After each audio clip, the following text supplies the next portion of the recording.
I used to tell all the young men and women that worked for us when I was in New York, the people that you drink and party with in your 20s and early 30s are going to end up running things. We were all a bunch of kids coming up in the industry, and now we're all kind of running those different levels of industry and business. When you go through this life, it's a world that's ever trying to change you. Imagine what you could accomplish if you weren't afraid to fail. But I would say focus on progress, not perfection. You don't need to know every step of the way of how you're going to get there. You're going to get there. Now that's a success story. Thanks for joining us on this edition of Success Stories. Today we have a special guest, Ed Kiernan, the founder of Stream Engine. Ed, thanks for joining us today. Steve, thanks for having me. Excited to talk about our product, and nice to not see you at a youth sports field. So yeah, right. Yep. Well, the conversation, we like to kind of paint the picture of your success story and where you started, how you got that journey to get to where you are. So lay the groundwork. Where did your success story start? Yeah, born outside of New York City, grew up in East Palestine, Ohio. Went to Mount Union.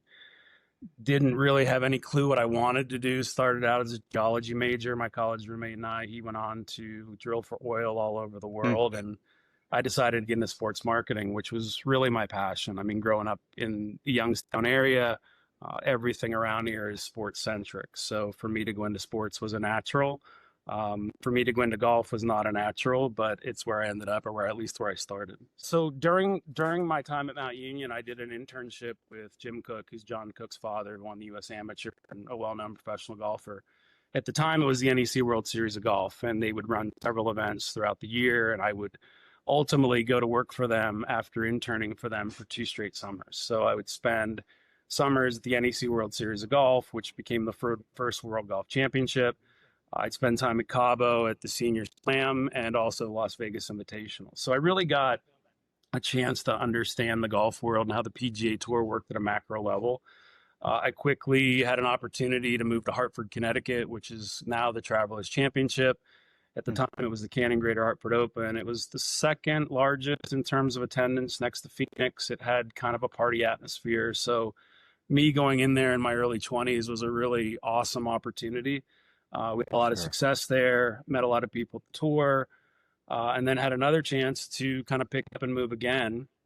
I left Hartford, Connecticut. I moved to Tampa, Florida, where we oversaw the GTE golf business. At the time, GTE had the Byron Nelson in Dallas and the GTE Classic, which was a senior tour event on ESPN at the time. So I would pop back and forth and oversee GTE's sponsorship, which is now Verizon, of those 2 major tournaments.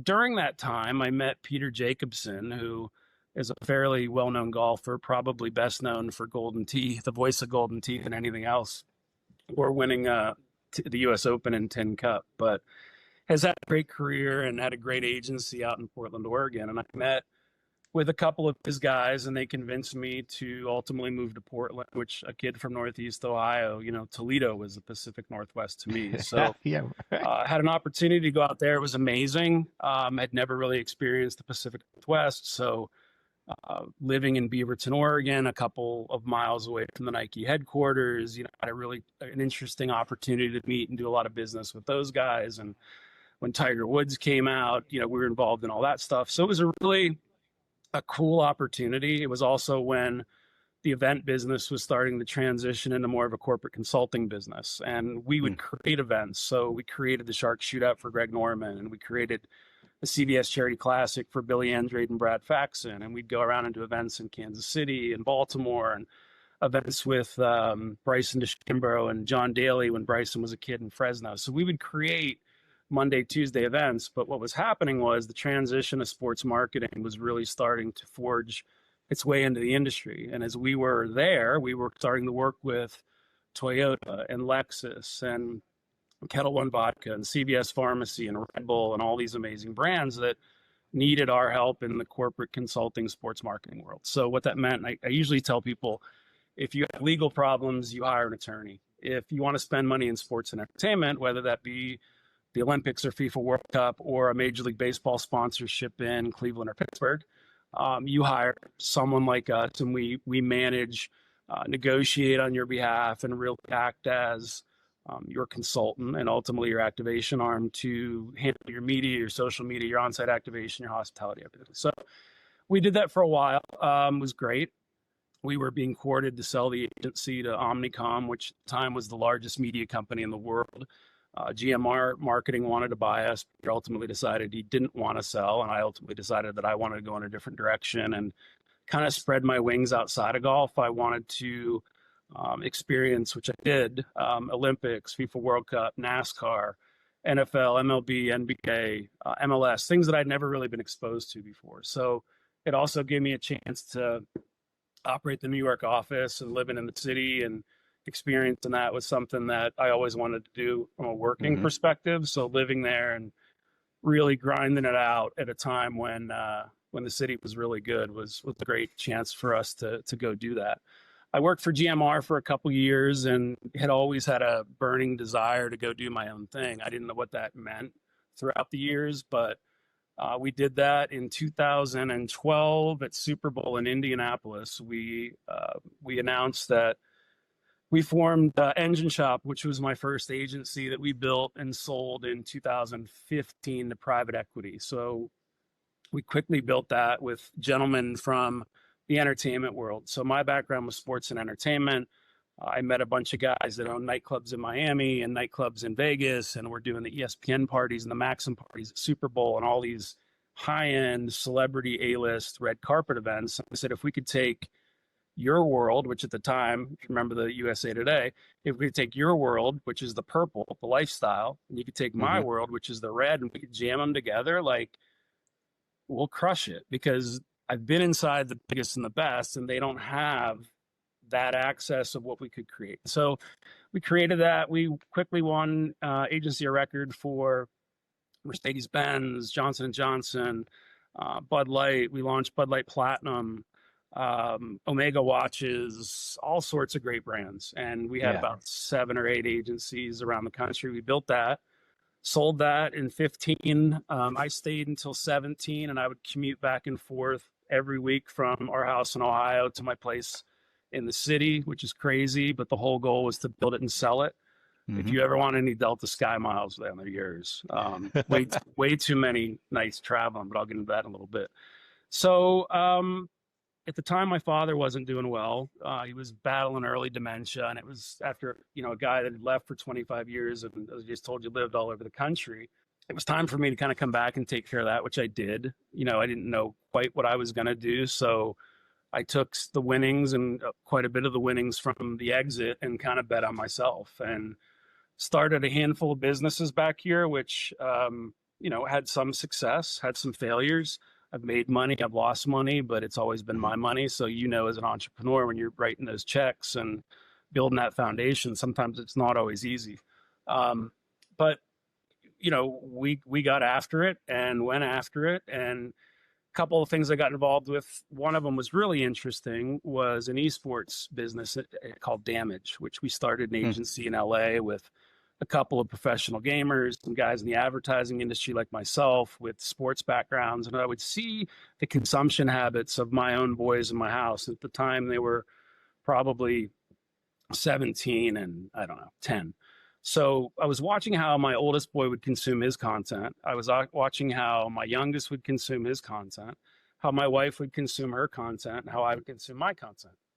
Now, during the pandemic, all of that changed because none of our TVs were on, and obviously streaming was exploding and esports was exploding. And I watched before my eyes how the modern day NBC Sports or ESPN, which I predominantly watch, my now 12-year-old will never sit down and watch that because he receives all of his content on his phone or through gaming. Pushed to him.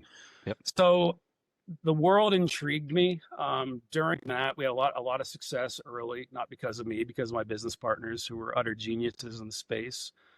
We quickly became Intel's global agency of record. So as we were working on major Intel programs for them in Brisbane, Australia, and Rio, and Katowice, Poland, as I'm sitting in Poland, Ohio, true story. We were working on all these major programs for them. One of my business partners called me one day and he said, "Hey, we're having a problem with our client. One of our ambassadors is big gamer. His name is escaping me right now. Was it Mr. Beast? Anyway, it'll come to me. We have a large gamer. We have to watch these 9-hour streams, and they're concerned because, you know, we're building them for that time. And obviously someone has to sit there and make sure that the ambassador is doing what they need, and that somebody is us. So my business partner, Brian, who's a genius, called me and said, I want to build a piece of technology where we can automate all of that. And I said, you know, you're kidding me. Like, you can do that? Shit doesn't work, right? So yeah, so that's where it started. So that was about, we were trying to solve a problem that we had in everyday life and that I had had in my whole career, because it had to be done manually. This is where it gets interesting. So as a business partnership, we threw $100,000 into an LLC and we said, let's give it a shot. And we partnered with a couple of the most insane people I've ever met in my life. And I'll give you some stories on them, but, a couple of Harvard geniuses. I mean, literal geniuses. I'm lucky to be on the team. Fortunate to be on. Yeah. But you know, again, my business partners, our team, and Brian and Dave and Cosm and Ethan. I mean, they're some of the smartest dudes that I've met. But between the 4 original founding partners, we have 6 exits amongst us. So you've got guys that have been there and done that. Yeah. I'm the old dog on the team at 51. So I mean, you got some young, smart, aggressive dudes, but they built a technology that I saw early on what it could do and what it was doing. And I kept telling my wife, like, wow, if this can turn out and actually really become what I think it can become, it can be an absolute game changer. And what we originally set out to build was a Nielsen for digital streaming, if you will. And the way that these guys combine the processes of AI, ML, and NLP, which is AI, machine learning, and natural language processing, it allowed us to take the modalities of everything that is said, everything that is spoken, and everything that's in text and bring them together. So essentially what that does is create a psychographic profile. So I'll tell you what I mean by that. When I was in the golf business, you know, we would geo-target people to sell Mercedes-Benz. So if I was geo-targeting you and you fit in that certain wealth demographic and I was going after you to try to sell you Mercedes, well, then I was going to try to sell you an Omega. I was going to try to sell you certain vacation packages in Palm Desert and Naples, and you get it, right? Yep.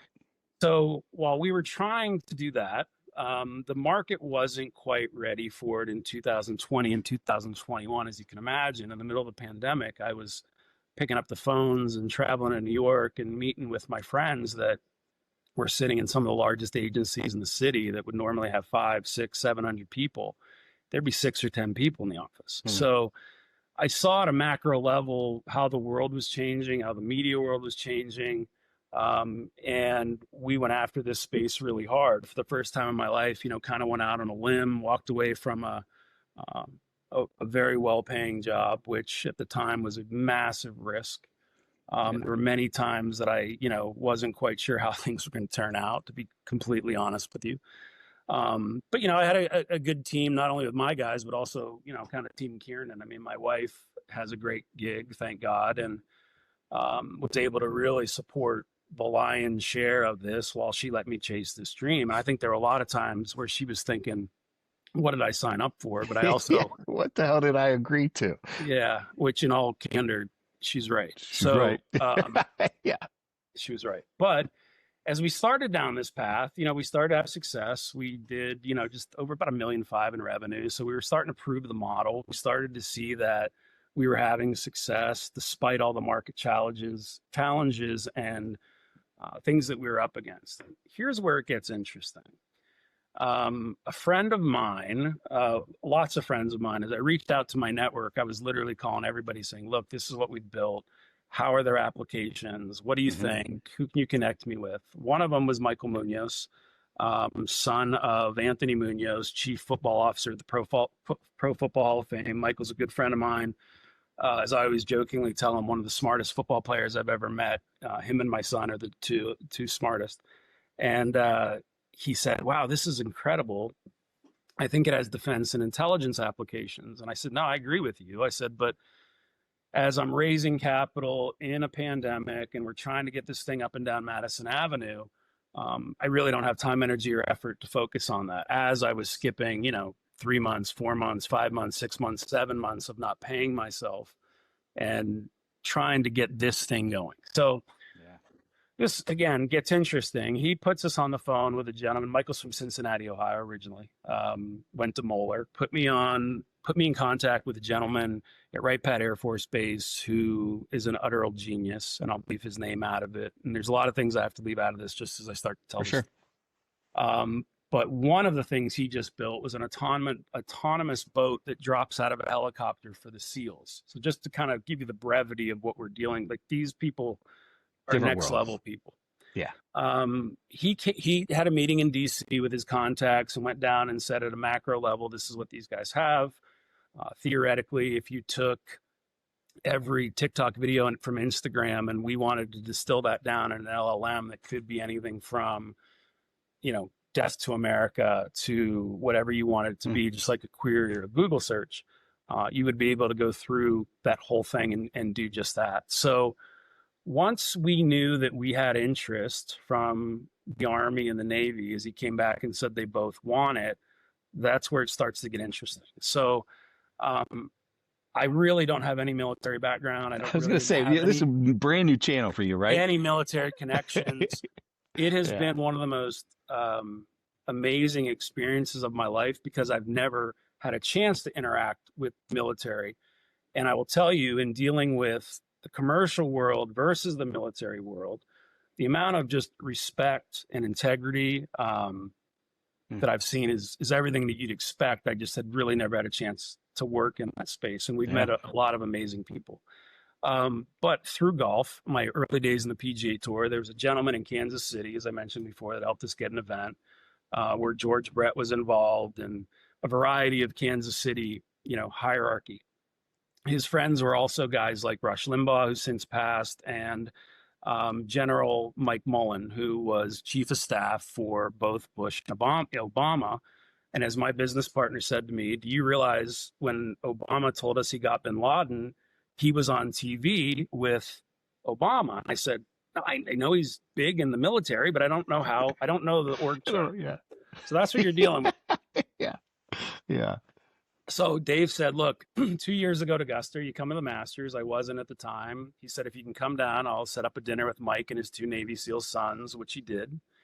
We had dinner. I explained to them what we had at a macro level and how it could save American lives, both here and abroad. He agreed. Put me in touch with the Army Cyber, which happened to be in Augusta, which I did not know. I knew there was a base down there, but I didn't know what the discipline was. And about a month later, we were down at Army Cyber in a room full of Stanford engineers, Caltech engineers, UC Irvine engineers, Carnegie Mellon engineers, West Point engineers that were in fatigues, and us. And we went through an entire process of talking about a technology that they wanted to build that was similar to ours. So we went through this whole day and we were talking about, drawing out code and all these things that were completely foreign to me because I'm the business, sales, and marketing guy, not the coding guy. You're not the coder. But what I did learn was that the problem that we solved was the deficiency that they had. The next day when we met with the CEO, he said, what do you guys think? How was the day? There was a lot of great people there and it was amazing. We met some just incredible people from the Pentagon and all over. It was really interesting. And he said, what do you think? And I said, with all candor, you guys want to build a Toyota Camry, and we've already built a Gulfstream G550, and it's global, and it's built because we raised $4 million and we took the risk and we built it for a completely different industry. And the first time I ever heard the term, which I had to Google, dual use technology and dual use product, was when we were on the phone with the Winklevoss twins trying to sell them money from, those Winklevoss twins, who one of our advisors and investors in Vail taught them how to ski. Crazy. But they said to us, gentlemen, congratulations, you built a dual use technology. And I Googled it because when they said it, up until that time, dual use was like a Jeep, right? Like a commercial Jeep. Yeah. So we happened to build an AI technology at a point in time where it was not ready for the space that we built it for. Yeah, ahead of time. It is now. The advertising space is now embracing it. But where we're really starting to see the immediate need is within the intelligence space and the military. I'm sorry, the military intelligence space and the law enforcement space. So it's been an interesting journey as we are now standing up both the military intelligence space with the AFRL deal that we just signed a couple of weeks ago. And I'll tell you a little bit about that story. So yeah, tell us about that new deal. yeah, so the AFRL is the Air Force Research Lab. And as I started to see a lot of things starting to happen here in Northeast Ohio and in Ohio in general, in terms of everything that JD's doing and Vivek's doing and reinventing this area, right? When we grew up, it was a steel town. It still is. And how do you bring back that manufacturing with everything that's happening on a global macro level right now? And it's been happening. And Kimberly-Clark is building $1 billion facility, and TJX just built $1 billion. And Intel's coming to Columbus. All the stuff that you're well aware of. And as we started to look at this, I picked up the phone and just like I would in the commercial world at home during, probably the most difficult time, I was just calling people, trying to get in front of people. I reached out to Ohio Apex, which is an accelerator tied with YSU, and they're throughout the state, Ohio University and others. And those guys really helped put us on a path of trying to connect us to as many people as possible. Yeah, it was really, really helpful. Scott Loveland and Joey Scott in particular, fantastic through this process. And what it did through hook and crook and a lot of conversations and a lot of, hey, you guys should talk to this guy, was ultimately we got connected to kind of the right group, if you will, at Wright Pat Air Force Base. And we were on a call with a gentleman named Pete Kay, who I also need to mention, who, God love you, Pete, in Cincinnati, has been amazing to us because he recognized exactly what we built and realized what needed to happen to it. So after that meeting, they loved it. They put us in touch with AFRL, which is in Rome, New York, Air Force Research Lab. They wanted to meet with us immediately. We went up about 5 or 6 days before the Christmas holiday and met with their whole team. It was a really cool experience because I'd never gone through a military base, several levels, long guns. It was kind of my first experience going into something like that. But it was great. We met with all of their top people, including Dr. Bryant Wysocki, who is the top AI, nuclear, and quantum engineering guy in the world. Smart, and cool, like super awesome. Yeah. But when we showed them what we have, or what we had, they couldn't believe it and offered us a CRADA on the spot. And I'll explain what a CRADA is. The reason they did that is because we walked in with a finished product, kind of by happenstance, and said, we built this for the advertising world and the advertising community, which still works, and we can chase millions and tens of millions. Or instead of selling people things, we can point it in this direction, give you guys real-time intelligence, whether you're in New York or Delhi or Israel or wherever that may be in the country. So that started a process of it allowed us to finally legitimize what we had. And throughout the process, it was interesting because it would take someone with a high level of understanding, usually from MIT or Stanford or UC Irvine or Carnegie Mellon in Pittsburgh is where all of the top technology is coming out of right now. And really out of Carnegie Mellon in Pittsburgh, which makes it really, really interesting. But what we expect now to do and move forward with CRADA, and what a CRADA is it's allows our IP and the government's IP to work together to take our product and make it operational and deploy it within the field, so they can start utilizing it. What the first step will be, and we're in the process of working with 3 divisions right now within the Air Force. So what we'll ultimately do is build them product use cases, and that could be anything from 4 guys in a Humvee, and we want to pull your product up on a laptop. We're monitoring a cell outside of Fallujah, and we're monitoring all their social media. The chatter starts to die down around 12:30, 1 o'clock in the morning. At 2:35, 2:40, we haven't had anything on social media, so there's probably a good chance they're sleeping. Probably a good time to go in and get them. Homeland Security said to us, we'd like to use your product and pair it with geospatial technology. What do I mean by that? So if you go to Giant Eagle or a bar or a golf course and your wife pulls you up, she knows exactly where you are when you're moving. Exactly. One of the problems that everyone has at a macro level is there's so much data that there's no way to go through it all. So whether it's a school shooting or whether it's what happened in Idaho with the fire and the guy, you know, these things are happening on social media that we're all hearing about 3, 4, and 5 days later because there's no way to decipher all that data. And what we're able to do is to pinpoint it and decipher it down.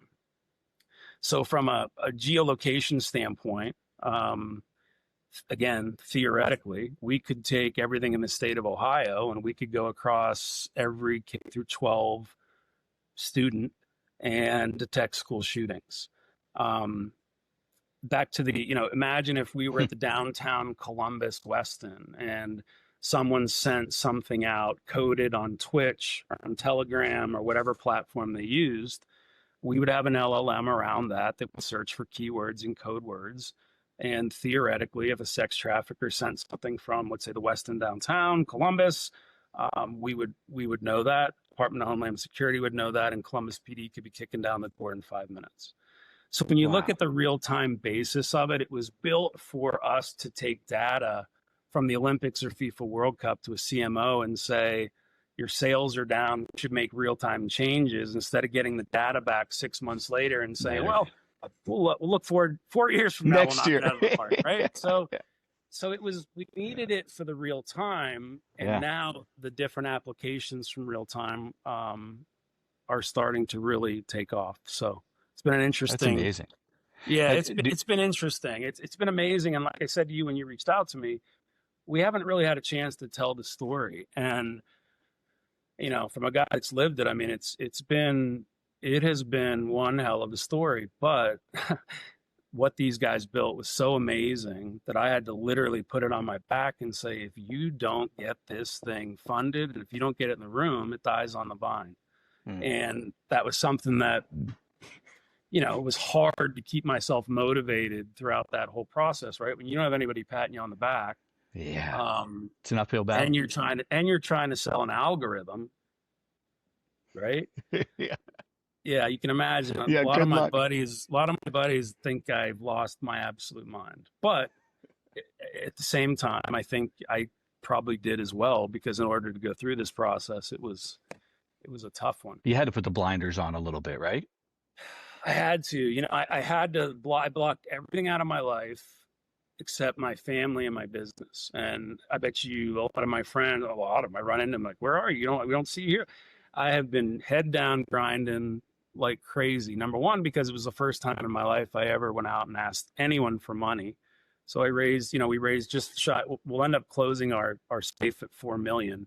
But when you go out to family and friends and, you know, and they're putting 25s and 50s and 100s and 200s in your business, and you're not doing well, and I'm the kind of guy that, you know, put it on myself, like, okay, if this thing doesn't work out, I owe you 200, I owe you 100, I owe you 50, I'll get you all back.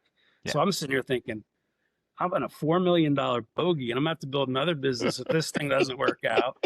How am I parlaying this out? Yeah, but like I said, we ended up building out the case studies and building out the needed case studies to prove the model. We're now in a process where we're standing up military and intelligence, and we're also in the process of standing up law enforcement, which means a variety of things, but I can't get too into it because of confidentiality reasons on that one. For sure. I do expect us to venture off and do sports, maybe not the way that we originally intended.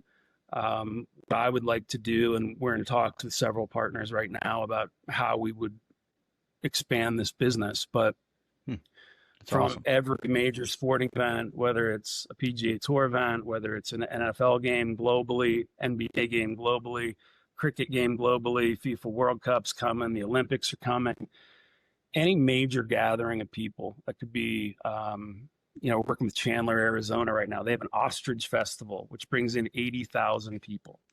So any major gathering of people in today's society, if you're not monitoring that social chatter, you know, unfortunately, a lot of bad things can happen. So, Could happen. Yeah. we're excited when you realize that you built a product essentially by mistake because it was built for another industry, and the brevity of being able to protect and save our warfighters here and abroad with everything that's happening in the world right now, being able to protect our citizens at high visibility, high target locations, being able to come in at a state level, which is, again, is something we can't do right now, and monitor K through 12.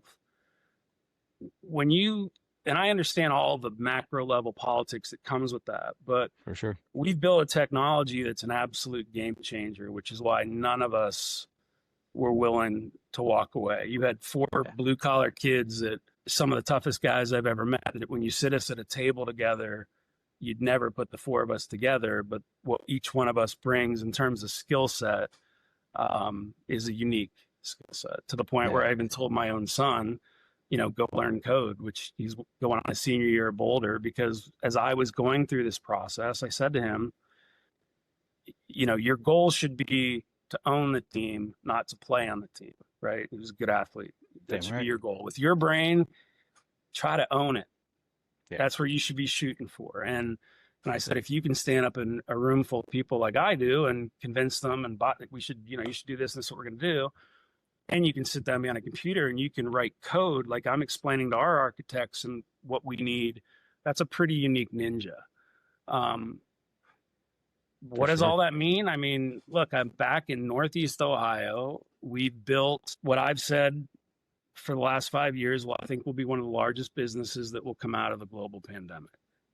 And it's actually even bigger than I thought. So, we're doing it from our home offices via Zoom. So again, bootstrapped. So when we have real money, real infrastructure, my goal, and this sounds crazy, but the whole story is sounding crazy.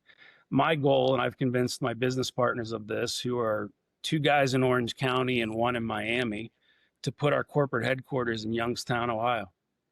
Hell yeah. So I have had several conversations with some of the top guys at Carnegie Mellon, Dr. Mike Matterock and Robert Beveridge, 2 great guys, both working heavily in the defense tech space. And what I want to do is partner with Carnegie Mellon and constituents in the state, different colleges within the state, obviously led by YSU and Case Western and Mount Union, and we'll give BW a haul. I don't know about Mount, but BW for sure. But yeah, this can help be a spark to help reinvent this area. And the guys from Carnegie Mellon believe it can too. So if I left for 25 years and came back, which is something I never thought I would do in a million years, and sent my kid off to learn code, then if I'm going to shake things up, I think I'm going to shake them up here. And, I've read things that Les Wexner said about what he wants to do in AI and in technology and real estate. And I actually did some work for those guys when I first moved back here, Yarmer Steiner, who's his partner. So what I would like to do is create an AI defense tech hub here, which is about 4-hour drive from the Air Force Research Lab, 4-hour drive from Wright Pat Air Force Base, 4-hour drive from the White House. And I know that because my sister lives in Chevy Chase, 3 miles from the White House. And more importantly, an hour away from Carnegie Mellon, where all of this talent is coming from. And the fact that we would work with the schools and create a feeder system. Yeah. Well, that's what you need, right? Because you can create this business, but if you want people to come up and take it to the next level or to fulfill, right, then you're SOL. Which is why I went to Carnegie Mellon. So we'll have the engineers. The product's built. What we now need to do is sell managed service layers, and it's similar to the advertising business that we were in before, a managed service layer and headcount. But at the end of the day, our goal is to deploy this all over the globe. And how we do that through partners, we've talked to everyone. all the big players in the defense space. People want to be our big brothers. They want to help us. Our goal is to get this technology built, continue to build it. My goal is to have it be a lightning rod here in the state, and Vivek and JD, I hope somebody gets you this. Coach Tressel, I know he's aware of it, and I'm coming to him. So yeah, we've got something here that, God has blessed us and God has blessed me, and put me through one hell of a test in order to do it, which I also needed. But we've built an absolute monster technology, which one of my business partners, who, when he first told me what it was, he said, it's the most powerful AI, ML, NLP engine in the world for all things streaming from every corner of the globe. And that's what it is. Crazy.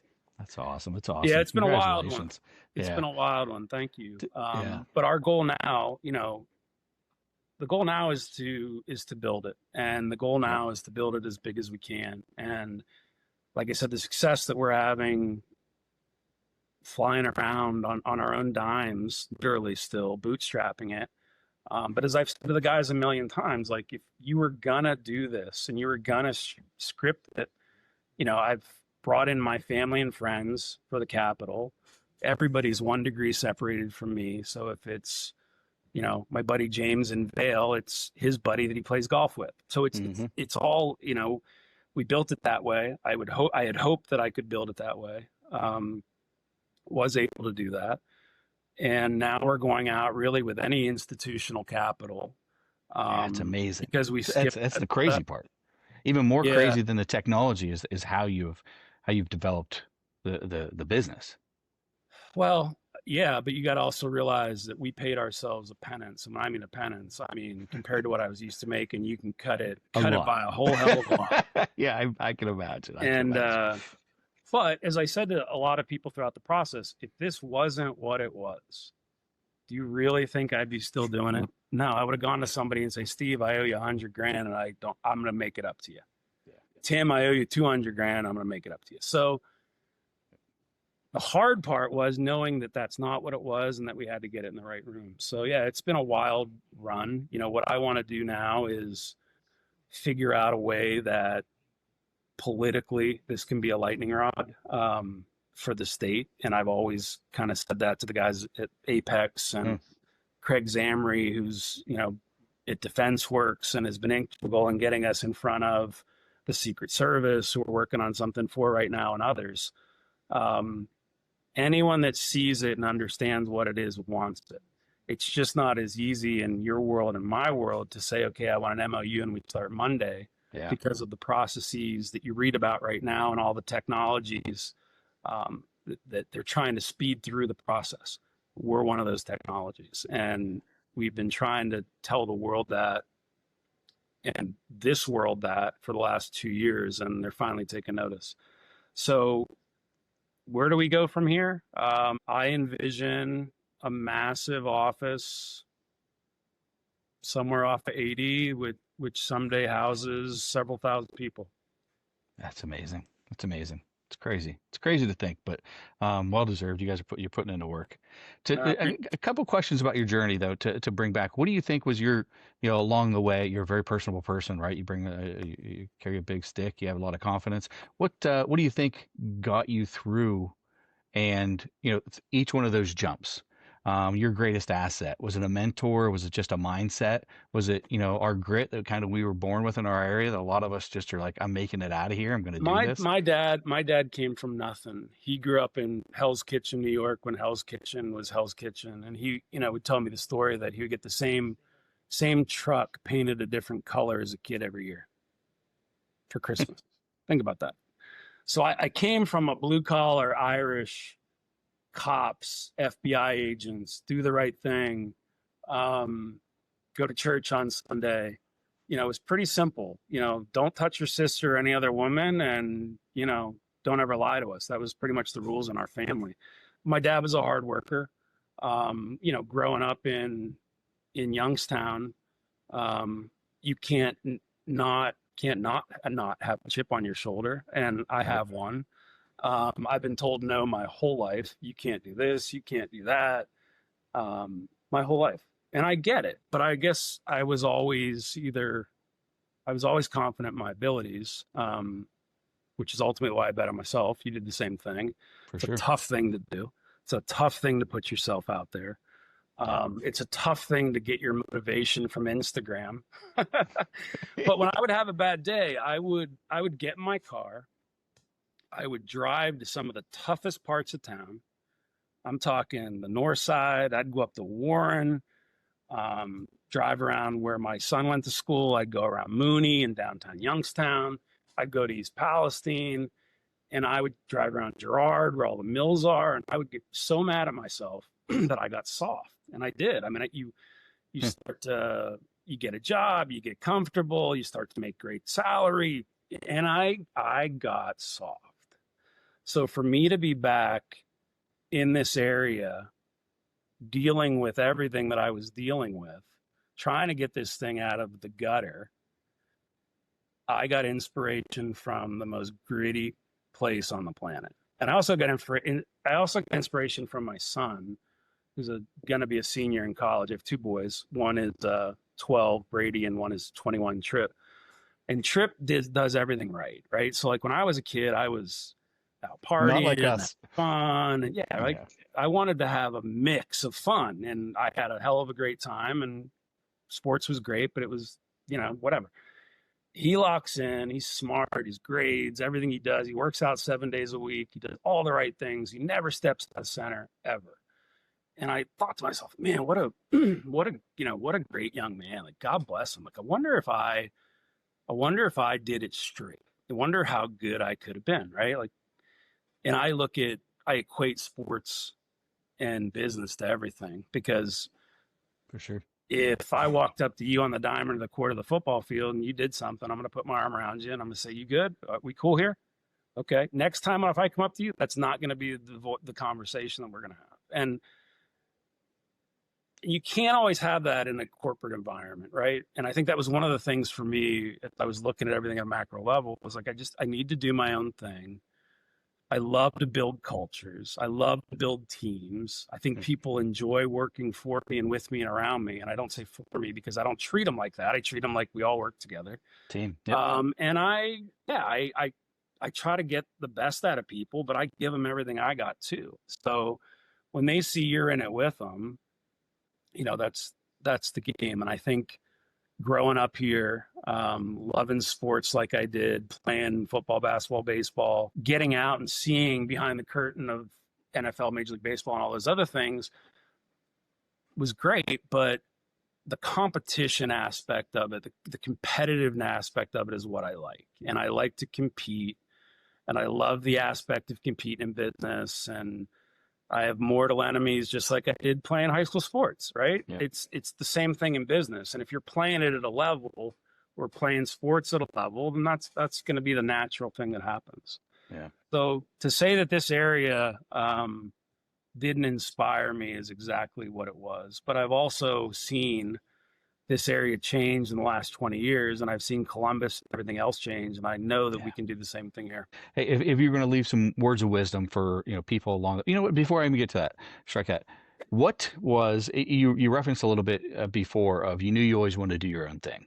Yeah. Where did that come from, and also where did you or when did you know it was the right time, or when did you probably didn't know, but you calculated the risk, right? I always wanted to, early in my career. I mean, even in college, I was inspired by guys that I grew up with and did their own thing, and people that I saw doing that. When I was partners with Peter Jacobson was probably the most interesting time, because I got to see a level of wealth and just amazing things that, never in my million years would I have thought, flying around private jets and all sorts of really interesting things. I don't know. It's a tough one. Yeah. Did along that journey, when you made the jump, almost everyone I talked to, and it holds true for me as well, you talk about what you need to put yourself through, right? And what you taking away your salary and a mindset, but it's also getting your family on board with it, right? right? Like that's a tough conversation because I feel like the people around me rallied, supported, they were questioned it. But then, when it really got the real conversation was at home with my wife of, hey, this is what I think I'm going to do. And that was my greatest sell, I believe, of my life is when I had got her on board and she was like, yeah, do it. Yeah, my family. This has changed my whole perspective on everything. I mean, um, like I said, my wife bankrolled it, bankrolled it from a guy that was, used to being the guy making the money, controlling things. I took a step back, and for the first time since I was 15 years old, didn't get paychecks for months at a time. I think sometimes the longest stretch was 7 months. I didn't pay myself. So yeah, she took a big burden. It changed, affected our lifestyle. It didn't change anything, but that's a lot of money that I should have been out making, that I made a commitment and wasn't going to do anything to deviate from it until I knocked it in the end zone. So that was my mentality. It was, and you hear, oh, sink or swim, failure is not an option. Like, you go live it, and failure is an option. Yeah, And it could happen. yeah, it can. And I look, and like I said, I've made money, I've lost money, and I guess I look at money differently now, right? Which is a good thing.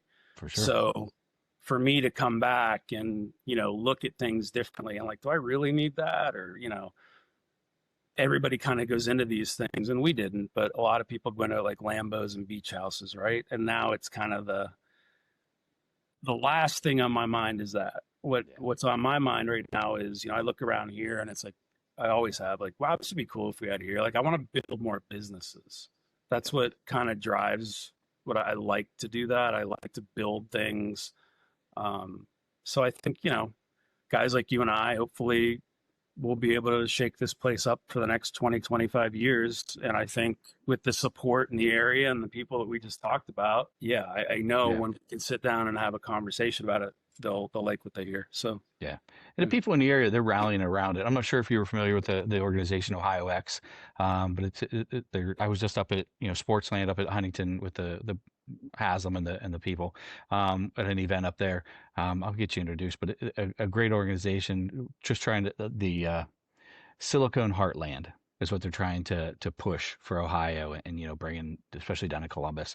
But I think this belt all the way up, I feel like everyone around us wants something to have that rallying cry. They well, want something to get and I behind. know that, and that's, I've said to all these guys that I've been dealing with, is I know this can be it, and to know that, and to want to do that, and to want to grow it here, and all those things that I haven't said out loud yet. Yeah, a lot of people are going to think I'm crazy, but like I said to you, a lot of people think I'm crazy for what I just did. And, and I had to look at myself a couple of times when I would have a heart to heart with a friend that would say, Ed, I don't see it. Sorry. I don't see it doesn't make any sense to me. And I get off the phone and think, have I just literally gone all in for something? Yeah. You reassessing but then I everything. would have somebody from Stanford say there was an engineering marvel, or somebody that was the former head of the NSA say, congratulations, gentlemen. We needed this 10 years ago when we were fighting ISIS. So me being on the front lines of this whole process allowed me to hear those things that would reassure me that when 100 people would say, we're not interested, or we don't understand it, which was part of what we were dealing with. And I understand that, because at a macro level, AI, everything's AI. And what we ultimately did was, what was really difficult, is we took an algorithm, we productized it, and we productized it for 3 different industries, which there's more. I found 9 different revenue streams in it. And if a student from Mount Union can find 9 revenue streams, and I'd love to get it in the hands of somebody a lot smarter than me. But it's a very powerful tool. It was built at absolutely the most amazing time. We built a piece of the puzzle that's on such a level of the lowest floor that ChatGPT and other things plug into our engine. So yeah, it's been a really interesting, wild one. I can't wait until our top guys and our CEO, Brian Kim in particular, can talk intelligently and run people through demos of the product, because when people see it, it's one of the best. It's the most amazing product I've ever sold in my life, because I don't even have to sell it. I say, Steve, how you doing? Great to see you. Kids are great. Awesome. I go on mute. Brian's going to take over. 45 minutes later, I come back on. I go, love you. Good luck to the Buckeyes this year.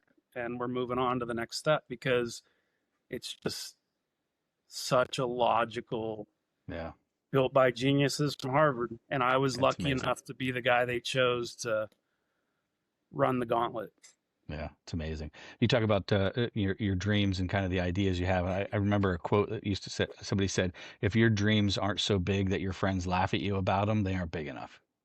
They all laughed at me, every one of them. And I get it. I mean, I love them. I totally get it, because if the shoe was on the other foot, me starting a defense tech, AI, ML, NLP company from a former sports marketing and advertising, I get it. Natural progression. You can see how that happens. But at the same time, I saw what the opportunity was. We took the risk and we went for it. And I think that to me, that's the biggest thing that I, have tried to instill in just anyone around me, young men and women that I ask me about stuff, is the entrepreneurial spirit. It's because it's something that wasn't ingrained in me. And I kind of learned it by happenstance, by, really meeting a lot of entrepreneurs through my process. And I would ask them a lot of questions. I'd run into, again, with Peter at golf tournaments, I'd meet Chris Sullivan from Outback Steakhouse. And I'd say, how do you build, one steakhouse in Tampa at a juggernaut? And he said, he's like, I stand in the back of a restaurant, dropping onions in the batter, thinking, what have I done? So everyone has those moments. And I've heard them from people that have absolutely knocked it out of the park. And, I think it determines what game do you want to play. And for me, it was, I didn't want to play the corporate game anymore. I wasn't good at it. I'm not really good sitting in the meeting where I don't, you get it. Yeah. And I need to just have my own, I beat to my own drum. I like to do my own stuff. And, I think that's kind of my future. So if we can build more stuff here, which I know we can, and I plan on doing, that's my goal. It's excellent. It's excellent. Hey, any words of wisdom along your way that people to motivate them, or like kind of how you kind of ask people along the way how they get there, what they do? I mean, look, if a kid from East Palestine in Youngstown can go out and raise to the level that I did in the advertising, sports, and entertainment world, you got to be willing to take the leap. And and I moved all over the country, and a lot of people I would understand, wouldn't have done that, and don't always need to do that. It just took me on a journey that, because I met a lot of people within the golf community, and because I would go in and out of these communities, I developed a really interesting network. That network allowed me to sit at home for the last 5 years and work from my home office and pick up the phone and go out and just grind. And along the way, I would, we'd meet somebody who, my uncle is the head of this, or my cousin happens to be that. And just like anything else in the career, just like you're out hustling every day, I took that commercial approach towards a space that no one's done that, because no one's ever brought a product and said, hey guys, here we are. We just built, as I said to my son, we used to make the tanks and bombs here. I said, it's like we own the modern day tank facility. Essentially, we're going to make the tanks. Only it's an algorithm. And we'll be selling it as a service. So it's, again, I'm glad I'm telling it to you, kind of as a first story. And we've got some really big news that's coming out probably in the next 60 days. And we're having some really interesting conversations. So, awesome. My goal is going to be, as I said on the call this morning with my partners, I mean, it's head down 7 days a week, no let up, foot on the gas. That's the time. Not a lot of vacations, not a lot of time. It's not time. Yep. It's time to get after it. And that's what I'm most excited about, because all we've wanted to do this whole time is to prove what we built. And the AFRL and the Air Force is going to allow us to do that and help us develop it and help us, more importantly, get it out to deployment and commercial ready. And that's someone's looking down over it, because it was kind of like almost divinely done. So if, you know, if an Irish Catholic kid, you know, from a bunch of cops and FBI can help create this in a different way, then God bless. Awesome. Yeah. Hey, congratulations on everything. We'll be on the lookout for you. It sounds like that lasting thing was, you know, the power of your network, right? That you grew over time, which you can't.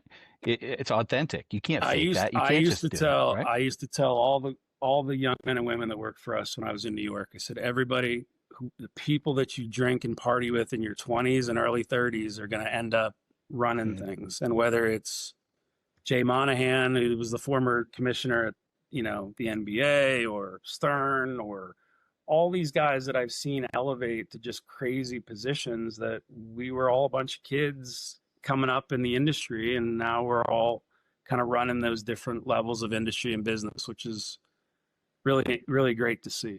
Continued success. I appreciate you being on. Thank you for you know, sharing your story with everybody. Again, like, subscribe, follow us along for more great content. Ed, real quick, where can everybody find you guys at? Follow along your story. Yeah, so Stream Engine is stream-engine.io, stream-engine.io. You can reach me at ed@stream-engine.io, and there's also ways to reach us on the website. So, you know, I would like to get connected, though, at the state level, because when you look at Ohio State games that are coming up, Pro Football Hall of Fame, I mean, there's some things here in the state of Ohio that we should be dipping our toe in the water and working with, whether it's municipalities, whether it's, you know, our own individual terrorism units within the state, City of Cleveland, Columbus. So I'm looking for those connections, because you need our technology, and I want to help you get it ASAP, because the more people that are monitoring these larger events, at the end of the day, it's going to save more lives. For sure. For sure. Yep. Great cause. Appreciate it, Ed. Have a great one. Thanks again. Thanks, Steve. Appreciate the time. Have a good one.